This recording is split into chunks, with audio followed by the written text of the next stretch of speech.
भारत पाकिस्तान यांच्यातल्या तणावाच्या पार्श्वभूमीवर पंतप्रधान मोदींनी पहलगाम हल्ल्यानंतर पुन्हा एकदा दहशतवादावर आसूड ओढलाय।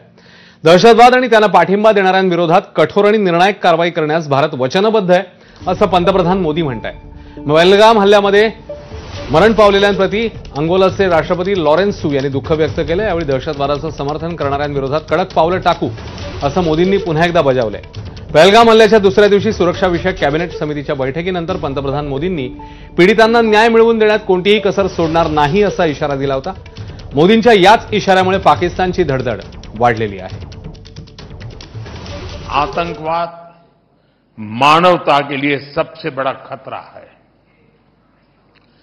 पहलगाम में हुए आतंकी हमले में मारे गए लोगों के प्रति राष्ट्रपति लॉरेंसू और अंगोला की संवेदनाओं के लिए मैं उनका आभार व्यक्त किया। We are committed to take firm and decisive action against terrorist and those who support them. We thank Angola for their support in our fight against cross-border terrorism.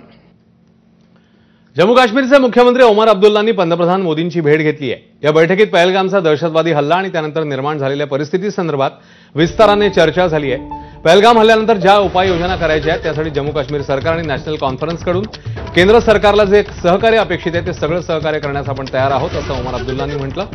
तसंच पहलगामचा हल्ल्याचा बदला घेण्यासाठी आणि देशाच्या सुरक्षेच्या मुद्द्यावर नॅशनल कॉन्फरन्स केंद्र सरकारच्या पाठीशी आहे, असंही ओमर अब्दुल्लांनी स्पष्ट केलं। अब्दुल्लांच्या भेटीनंतर लगेचच नौदल प्रमुख दिनेश त्रिपाठी देखील पंतप्रधानांच्या भेटीला आले होते। मात्र पंतप्रधान आणि नौदल प्रमुखांमधल्या चर्चेचा विषय अद्याप स्पष्ट झाला नाहीये।